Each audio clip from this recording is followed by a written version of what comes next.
What's going on, people? It's your boy Kelechi back with another one of the podcast episodes. Welcome back to the Rambling Mind podcast. How are each and every single one of y'all doing this week? Man, I hope wherever y'all are at, it's not as cold as it is for me, man. Oh my gosh. And I say cold for me, and I'm in the south, and it's barely like 30-something degrees, and I'm complaining that it's cold. And people who live up north, and I'm talking about the United States, by the way, people who live in northern parts of the United States are like, 30 degrees, dog? That's shorts weather. That's when you bring out the shorts, you go swimming. That ain't cold. I'm over here, down here like, yo, it's cold. It's freezing cold. The wind chill doesn't help either. I'm over here walking around with 3 layers on. Well, not really 3, only 2, but still. Walking around out here just like trying to stay warm the best that I can. Wearing all my thick socks. Bringing all the thermal wears out. I mean, for me, it's cold. For some people, they're looking at me like, dog, this ain't cold. I'm like, I ain't you. First of all, I'm me and I'm cold. I ain't ask you. I put on my clothes. I didn't ask you what I should wear today. I was cold. Therefore, I wore what I wanted to wear. Dang. But anyway, how are y'all doing? I hope y'all are doing well. I hope y'all are doing great. But yeah, let's get into it for this week. Enough of my early rambles. We'll get back to the rambles later on. So now, let's talk about the main topic for the day. Let's talk about the main thing, personal finance. Do you remember what the last 2 main things that we've talked about in the past? What were the 2 things that we've talked about so far about personal finance? I'm going to give you a second. The first thing we talked about was creating a budget, going through all your nitty-gritties, looking at all your statements, figuring out how much do I spend on a monthly basis.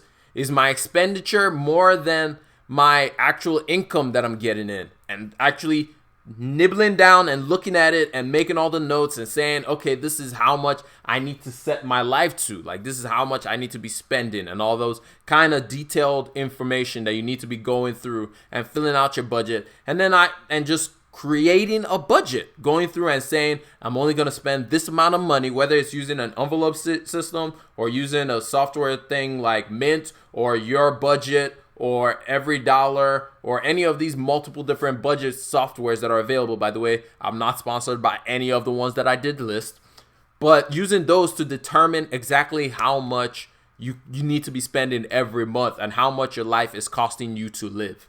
And then the second thing we went from there was you saving $1,000 in an emergency fund, because that is key.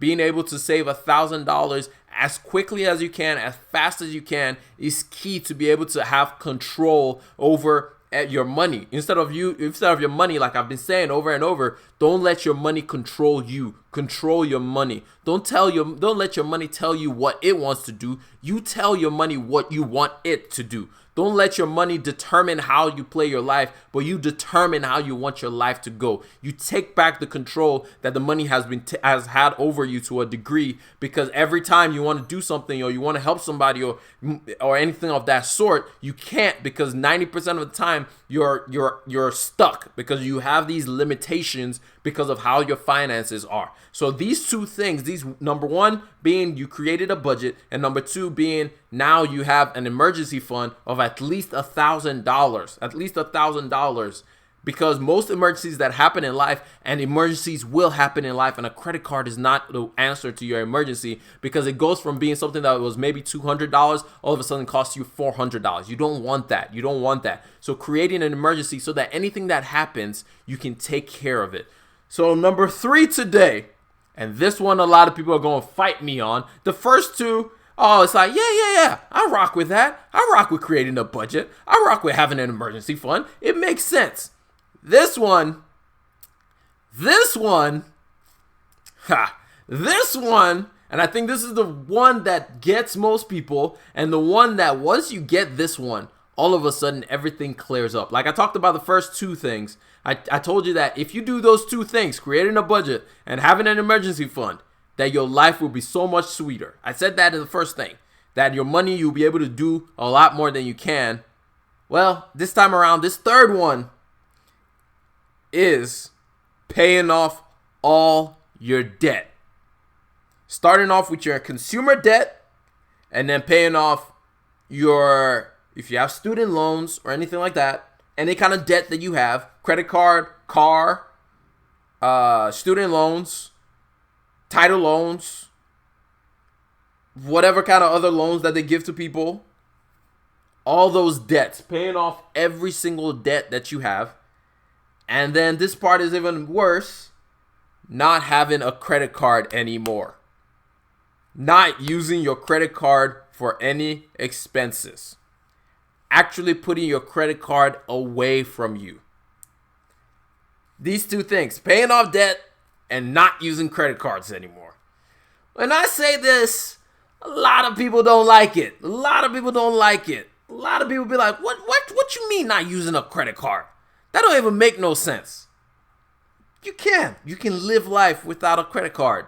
You can live life without being in debt.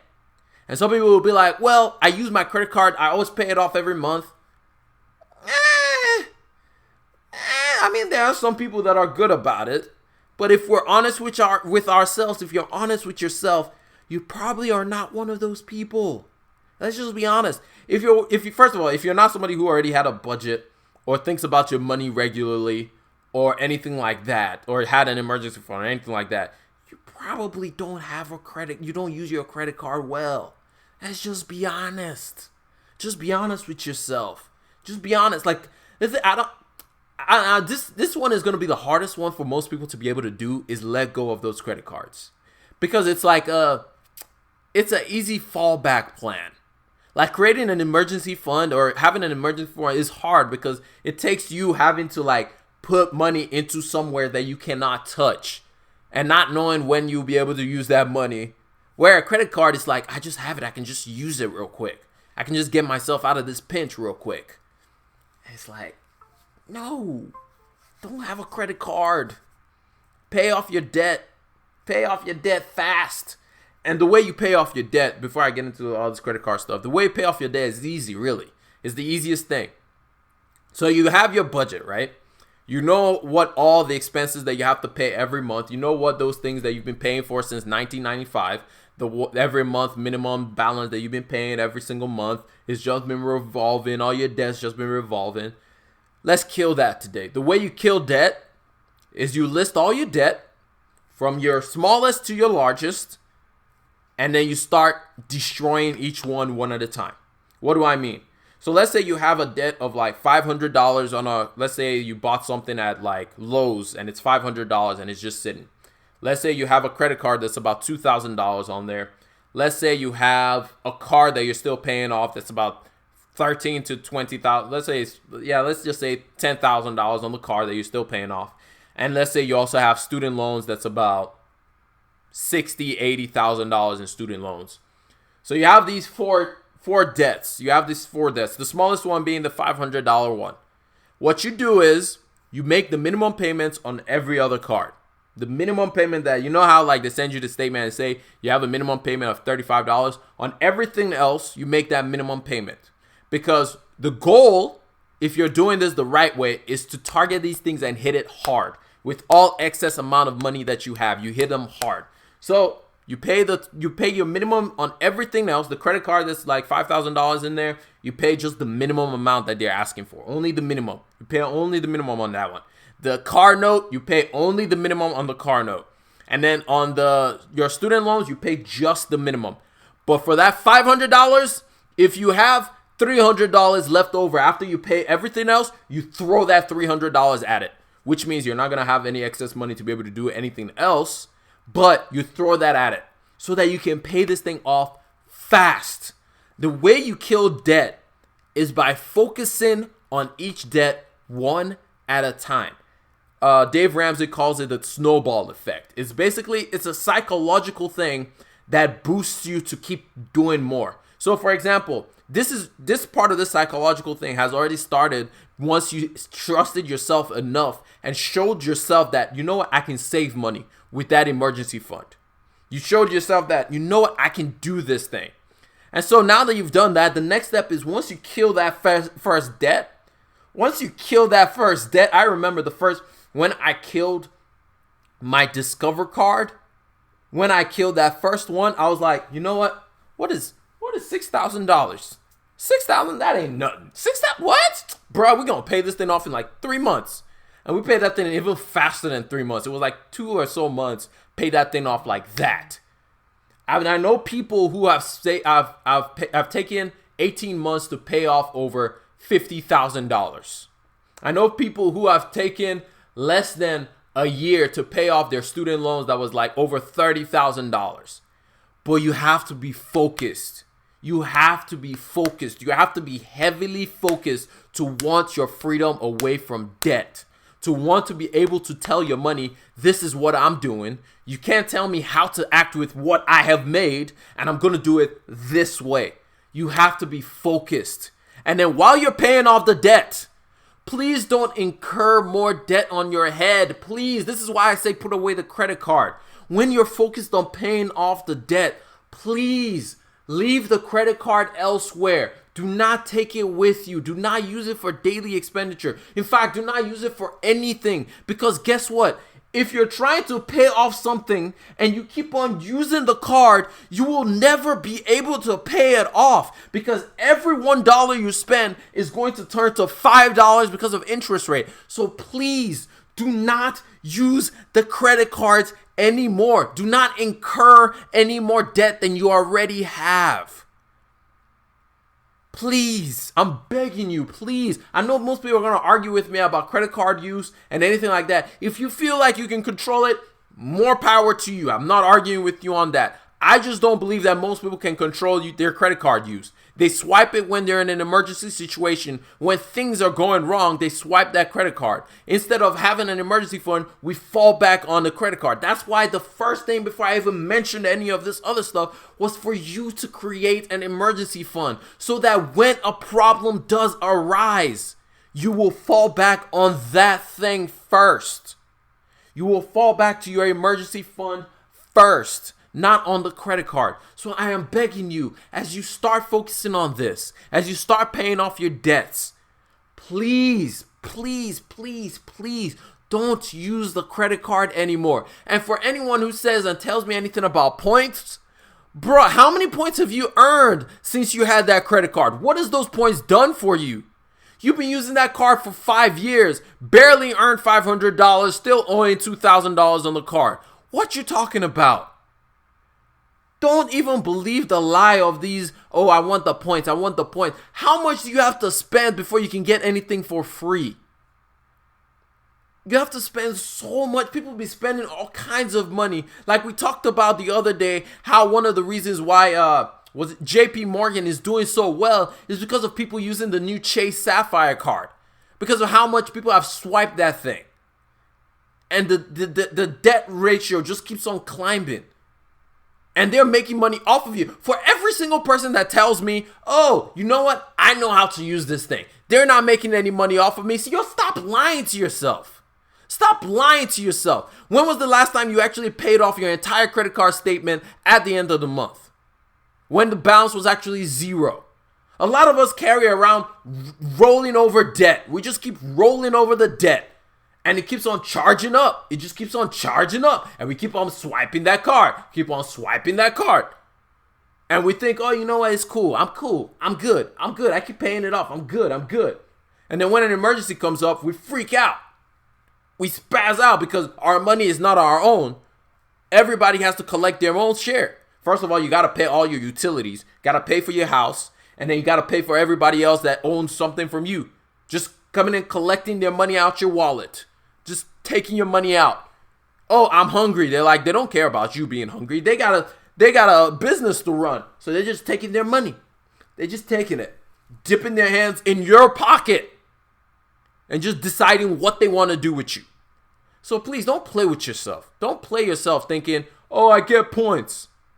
Yeah, keep getting them points. Keep digging a bigger hole than you had before. So please, I beg every single one of y'all, focus on not using a credit card, and focus, please, on paying off your debt. If you feel like you can handle a credit card, I'm not arguing with you. Do what you want to do. This ain't for you. Just, you know what? Listen to the first part of the thing and cut me off. But for everybody else who is serious about wanting to be debt-free and never being in debt again, because that's the key of this also, is I don't want you to go back into debt.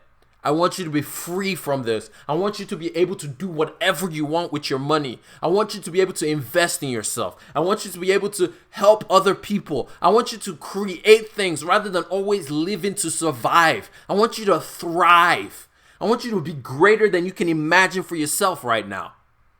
I want you to do something so great and so grand that you can only say thank God for what He has created.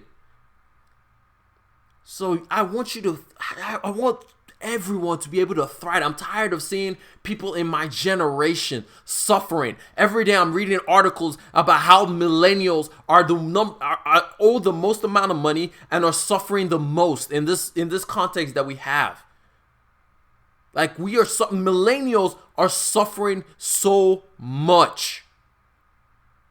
Millennials are not able to like we are the slowest of all the generations of Americans in this country.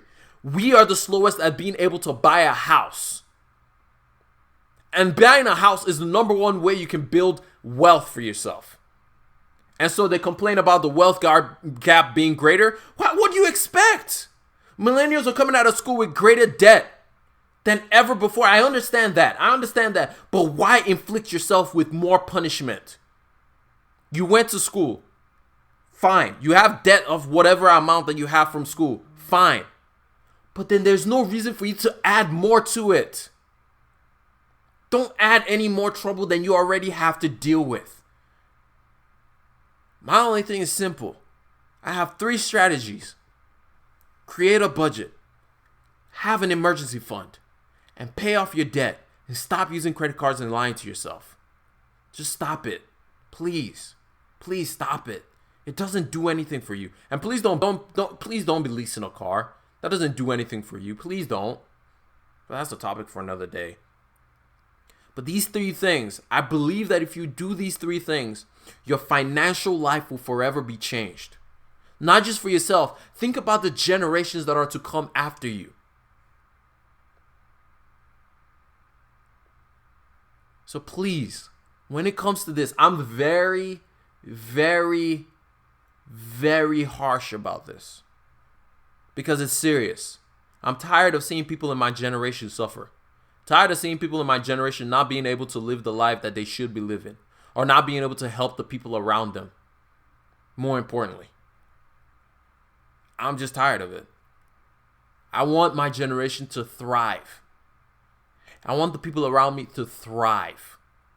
I read a article the other day and it was talking about we are seeing more debt than ever before. It was more anxiety, not just the debt thing. People are suffering from more anxiety than any point in time in history. And it talked about the reasons why. Started off, it listed the fact that people are coming out of school with more debt than ever, but then it listed out the other reasons why. One was people don't have a budget. Everybody's living paycheck to paycheck. People don't plan out anything. People don't have any kind of 401k. We have the least amount of people in today that is putting into a 401k plan or an IRA plan or any kind of plan at all, even though it's offered by their jobs. And so they don't even have a plan to retire or anything like that, which is not even the big deal. But the main thing is like people aren't, and nobody has an emergency fund. And so guess what their emergency fund is? The credit card, of course. And so people keep leaving paycheck to paycheck from as soon as I receive it, I have to buy this and pay for that thing and pay for the other thing. Like, I want us to grow. I want us to thrive. I want us to be better than we've ever been before. We can't be the generation of suffering. We got to be better. We got to be greater.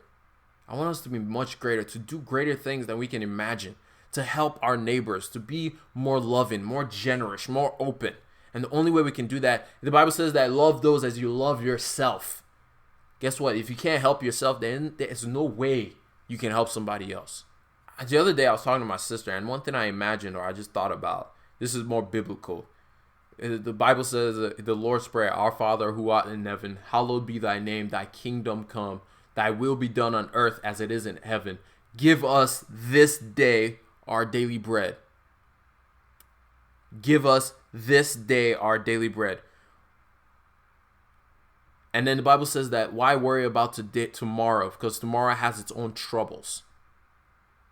The problem is we use the things, the produce of tomorrow today. We use the money that we're supposed to use to solve the problems of tomorrow. We bring it into today. We spend money today, and we plan that the money that I get tomorrow, I'm going to use it today to pay for the fee that I owe today. And that cycle continues. And then we complain and we look to God and we say, God, I thought you said you would give us our daily bread. And God is like, look, man, I did. But what you doing with it? I gave you your daily bread. I told you not to worry about tomorrow, but you're using the things of tomorrow today.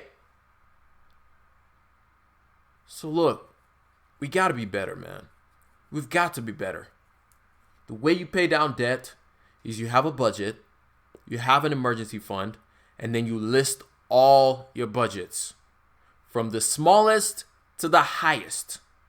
You start with the smallest one, you attack it ferociously. Every single cent that you have left over, you throw it at that bad boy. You pay that thing off so fast. And then you focus on the next one. And then you focus on the next one.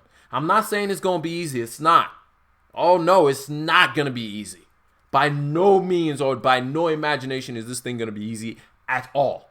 It's going to be so difficult. But the beauty is this. Do the difficult things today. Because when tomorrow comes, it will be so much easier for your life. Do the hard things now. Not when other things start piling up and then get in the way. If you're not married, especially if you're not married, sacrifice today.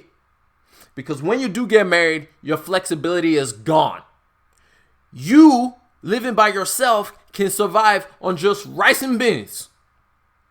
Tomorrow, you got a wife to think about if you're a guy, or a husband to think about if you're a girl, and you might have children to think about as well. And at that point, guess what? You ain't living on just rice and beans. You got to figure out how you're going to do that. So if you're single, please take those sacrifices today. If you're married, figure out a way to make those sacrifices. There are some things that we all have that we can definitely do without. That we feel that we absolutely need. So whatever that is, whatever this looks like for you, work on it, man. Work on it. 3 things. And I'm saying again, create a budget, a detailed budget. Tell your money where to go. Have an emergency fund. It will give you a whole lot of freedom. And then start paying off all those debts. Because until you're debt free, you don't own jack. Your net worth is crap. You're not unless you're a multi-millionaire. At that point, all these rules may not apply to you as much. But if you're not, if at the end of the year you ain't bringing in 7 figures, and you like me and you surviving paycheck to paycheck, where if your door doesn't close right one day in your house, or if somebody breaks your windshield, you're sweating and you're crying, this is for you. Please. Create a budget. Have an emergency fund. Pay off your debt by using a snowball method. Smallest to largest. That's all I got for y'all. God bless y'all. Peace.